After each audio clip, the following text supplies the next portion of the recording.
Hey, how's it going, everyone? Thank you for joining me on a new episode of Best and Worst Track of the Week on the Music Reviewer podcast. My name's Josh, and thanks for joining me on a new episode of Best and Worst Track of the Week. This is for the week of December 19th. And yeah, once again, dropping this a little late in the week, but hey, it's just another week filled of holiday and Christmas music on the Hot 100, so yeah, it pretty much dominated again. However, some of the new tracks that we're covering this week are not of that genre. I can't promise that all of them aren't, but yeah, I will say the best and worst track of the week are not Christmas music. So, artist-wise, nothing too crazy. Some Carrie Underwood stuff, some stuff from Dan and Shay, Mariah, Carey, Ariana, Grande, Wrld. But yeah, if you're new to Best and Worst Track of the Week, thanks for joining me. All Best and Worst Track of the Week is a weekly segment where I take all new entries into the Billboard Hot 100, each with a letter grade, and give one the worst and give one the best. That's pretty much all it is. I also do album reviews on this podcast. If you're interested in that, just roll through the catalog. They're all there. And speaking of that, the most recent one was actually covering Miley Cyrus's latest album, Plastic Hearts. Had some thoughts on that album. It just dropped a couple days ago. If you want to check that out and the album, go ahead and stream it at your nearest convenience. But anyways, let's get to the gist of this episode. So overall, like I mentioned earlier on this week's Billboard Hot 100, it was a pretty dominating week in terms of the holiday and Christmas music. Right there at number one, we had All I Want for Christmas Is You by Mariah Carey. Not really a surprise there. Most people saw that coming. It dominates every year. It comes back into the charts. But underneath that, basically all the risers and new entries, well, not new entries, but basically all the risers were of the holiday music and Christmas music variety. But some other highlights on the chart. Blinding Lights went up to 7 this week by The Weeknd. And this track continues to impress. It looks like some weeks it's ready to go out. But here it is at number 7, over a year old, and still gaining traction somehow. Yeah, even amongst the drops and the falls of the non-Christmas music variety this week, this track continues to at least do something. It's really strange. Another weird occurrence on this chart is that coming up to number 13, still rising, is Go Crazy by Chris Brown and Young Thug. This track released all the way back in May. I have not reviewed it because I did not have this segment back in May, but it seems like this track, I guess it still has steam, basically because of maybe radio play. Back in August, it topped the hip hop and R&B airplay chart. And also, it peaked at number 1 on the U.S. Rhythmic Songs chart. So I guess the track was quite popular during the summer. And then even at one point, it looks like Brown and his daughter started some sort of viral challenge with this track on the internet, the Go Crazy challenge. So yeah, there you have it. It probably is popular on TikTok and the radio still, and it still has not slowed down, or if it has slowed down, it is not slowing down that fast. Just thought I'd put that out there because I've been seeing this track do well for quite some time. I just haven't mentioned it. And then also some other highlights. Last Christmas by Wham! Up to its peak at number 11. So pretty good from the track from George Michael and Company all the way back from, I think, the 80s. Don't quote me on that. Matching its peak on this chart. So who knows? Maybe it'll rise up next week since we're still in the midst of this Christmas week boom. Also, non-Christmas related, Dynamite by BTS fell down to number 24 this week. Kind of expected that hype around that song is slowly going away and fading, and the EP boom probably didn't last too long. WAP continues to fall down as well, all the way down to 43. kind of seems like it's looming. Death is upon it. Whoop-Dee by CJ is still rising up to 51 this week. Reviewed that track maybe about a month ago. Do not know why this track has traction or why it's doing so well. That was a painful, mediocre track. Probably Go to Bed by Dan and Shay up to 60. I thought this track was dead. I thought it was about time it died, but I don't know. It's lingering around. Dan and Shay are on this week too with the new track. I'll just leave it at that. Tyler Hero by Jack Harlow went up to 77 this week. Also, track I reviewed about a couple of months ago at this point. Yeah. It did go up a few spots from last week. So the reason I bring this up is because next week there's a chance that we might have a slight Jack Harlow album bomb. Don't know if I'm going to record that album or review that. But yeah, stay tuned on the Jack Harlow saga, the pending one. The Deseo Lo Mejor best track last week dropped out. Its steam is gone from the album bomb. Not too surprised there. It's not the most popular track from that album. And then on top of that, all of Bad Bunny's album bomb stuff dropped out this week, or declined, or dropped on the chart.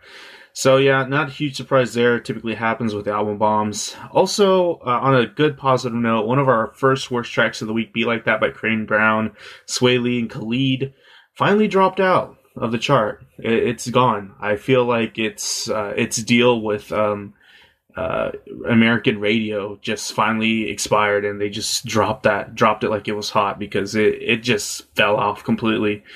So did Before You Go by Louis Capaldi, the once dominating track from early 2020. And then also Said Something by Moneybagg Yo dropped out of the chart finally. That thing was looming on there for a while. Reviewed it early on in this segment, but I don't really have too many memories from the track. It was, in my opinion, probably not too memorable. And then finally, our last highlight, Watermelon Sugar, dropped out this week by Harry Styles. So the once dominating summer number one it's finally reached its end. And it seems like one more track is left from Harry Styles' latest release early on in 2020, I believe. So, or late 2019, actually. But anyways, it's gone. Let's go into some tracks now. First track this week is Silent Night by Carrie Underwood, coming in at 100. A few tracks from Carrie this week. I think because she dropped a Christmas album. This was actually quite a good track. I was on the fence of giving this best track of the week, but the nice electronic and synthy opening, serene like. Once the vocals come in, there's a lovely transition into that with some light accompanying keyboard. Lots of reverb on the vocals. That kind of seems to be a thing on this Christmas album. Not too distracting though. Nice falsetto usage by Underwood too. Really nice falsetto on there. The track takes its time, and Underwood delivers emotionally powerful vocals. I'd say that the highlight of the track is how she's able to deliver consistent emotional vocal performance. And the track does build up overall as it develops into a loud string section that comes in and accompanies Underwood so that she can belt on top of it. The second time listening to this track, I did notice that those strings were mixed a little too high. They're very dominating, but it did give the track a lot more presence and made it a lot more interesting. And I also like that this track stays true to the original. It kind of doesn't like to mess around with it too much. It kind of keeps the original spirit of the track. So I give this track a B+. Next track is Hallelujah by Carrie Underwood and John Legend, coming in at 96. I thought this one was not as good, but still pretty good. Track opens up with a nice light keyboard in the intro, some reverb on those vocals again, but John blends in quite well with Carrie's lead vocals when they sing together. A more nice falsetto utilization by Underwood, and some nice light accompanying supporting vocals thrown in. Felt like those supporting vocals did make the track a little bit better. John's solo vocals, his lines sound just as strong as Underwood's, but Underwood's, they just feel a little bit more natural and organic to the track, probably because it's her song. And oddly, well, actually, No, it's not her song. I don't know why Carrie Underwood fits more on this track. Maybe because it was written for her. But it turns out actually John Legend and the guy that wrote If I Were a Boy by Beyonce wrote this track together. Don't really know how that works. But anyways, the track tries to go for some big moments. And they just sound super forced, like in the bridge. The bridge is probably the worst part of this track. Feels a little rushed and clunky. And Carrie's belting moments at the end are quite nice. I'd say it kind of saves the track. I give this track a B. Next track is Take Me Home for Christmas by Dan and Shay, coming in at 88.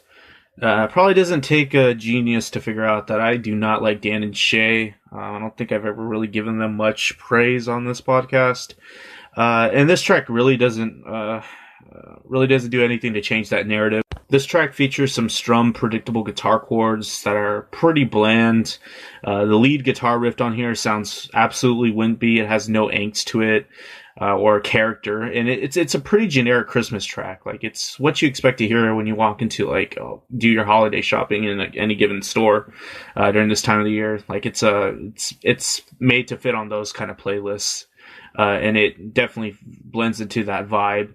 Later on in the track, there is a key change that was a nice twist. They at least did something to not completely bore me, or bore you if you listen to this track. Mainly the main fault of this track is just completely sanitary. No interesting characteristics to it, really. And Dan's vocals runs at the end are just so annoying. They're a little unnecessary because he is a good singer. But this track doesn't need, these eccentric vocal runs at the end. It's not going to make the song better by this point, and in my opinion, they should have probably been left out. Gave this track a C-. Next track was Oh Santa by Mariah Carey, featuring Ariana Grande and Jennifer Hudson at 76. Pretty interesting track.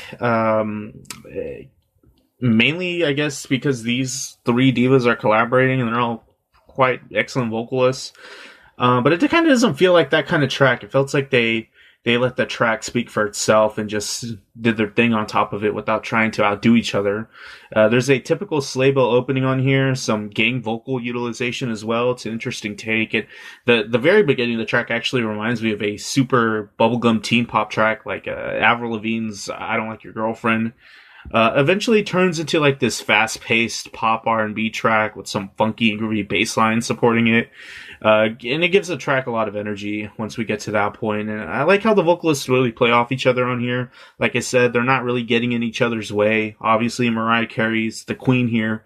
But there's also some percussive clap elements that I'd say were slightly annoying. Didn't ruin the song, though.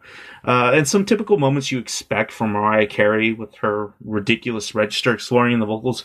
Although I will say that might have been Ariana Grande doing some of the crazier stuff. But hell, it could have been any of them. And the track gets to the point pretty early on. Once you kind of get the gist of it, that's really what you get. But it's captivating.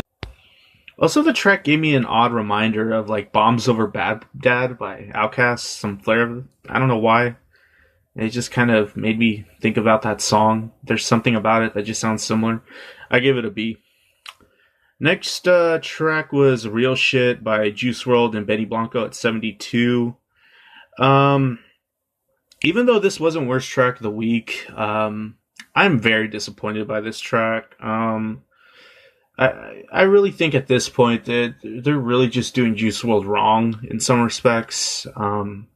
Even though this track is allegedly worked on with Benny Blanco directly before his untimely death, but who really knows? And the reason why this track is just disappointing to me, because this track just really sounds cookie cutter to most of the posthumous Juice Wrld tracks we've been getting. There's some nice little melodic guitar tracks throughout the track that kind of like go through different character changes and tone changes, and I think they make this song interesting. But this track just sounds really regurgitative of a lot of the stuff I've heard this year from Juice Wrld, especially on that album. It really doesn't sound like he really collaborated with anyone distinctive. There's also some blown out bass hits that are quite annoying throughout the track. Pretty predictable songwriting, especially for the kind of genre that this exists in. It sounds dime a dozen within the trap, emo trap vein. There's also some interesting piano track thrown in the end, which I think that moment of the track is probably the best part. Once everything calms down on this, and we get a different dynamic to the track. I gave this track a C. Next track was by Lil Baby at number 30, On Me. This is the second Lil Baby track this week. It's a pretty interesting instrumental with some wobbly synth bass lines, a light piano instrumental thrown in that's not predictably used either. I like the way it's used in this context, and some synth string textures for a nice touch, and good flow from Lil Baby. I'd say everything he drops this week, or that came on this week, he at least does it with some good rhythmic ideas in his flows. And it's kind of crooner-like, kind of Young Thuggish. A track also has a sung hook / chorus on the track. The track's not terribly long, and I thought it was pretty consistent. I gave it a B. And yeah, we're at that point where we're basically pretty much towards the end, where I give you the worst and best track. We always start on the worst track because I want to leave on a positive. Yeah, this is probably the worst Kid Laroi track I've heard this year, and that's saying something because not too long ago he got another worst track of the week, and that track was bad as well. He outdid himself on here. This track is just, in terms of predictability, blandness, sanitary, formulaic songwriting tropes. This track has it. Another boring and bland guitar instrumental accompanying the Kid Laroi. That seems to be his MO, his go-to. It's formulaic Kid Laroi. It's not just formulaic in the sense where this is an emo trap song, because it's not even doing that anymore. It's kind of just taking that away and saying, well, this is formulaic Kid Laroi.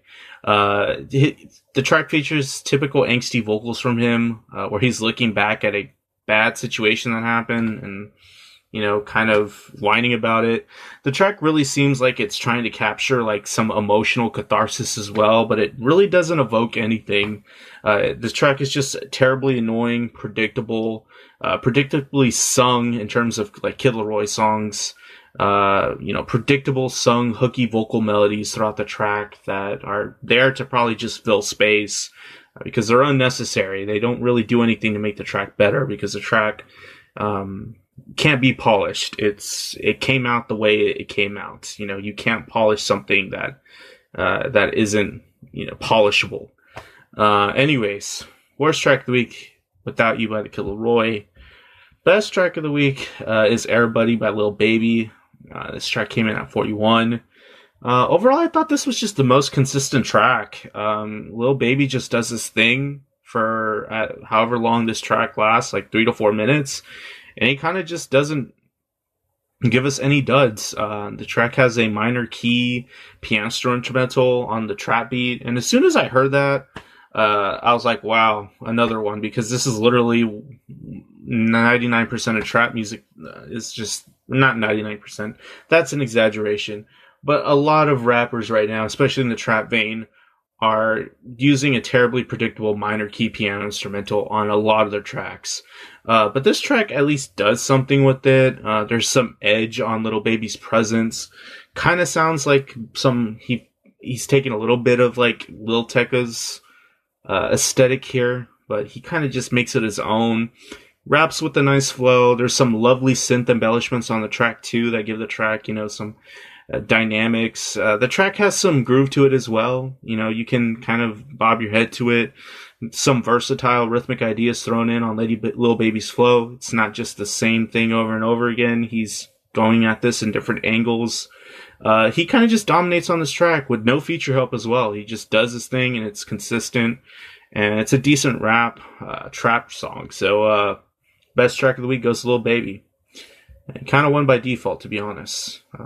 The only thing that really challenged him was Silent Night with Carrie Underwood. But anyways, if you stuck around for this whole episode of Best Worst Track of the Week, thank you so much for joining me. My name's Josh. If I'm not mistaken, this week was the first week of the new Billboard year that we covered in terms of tracks. So, yeah. Happy New Year, I guess. And then, yeah, if you enjoyed this podcast on your respected streaming service, please subscribe. Also, if you're on YouTube, like and subscribe if you're digging it. If you're not, leave some feedback, good or bad. I'll take anything. But anyways, I'm out. I'll see you guys later. Take care of yourselves.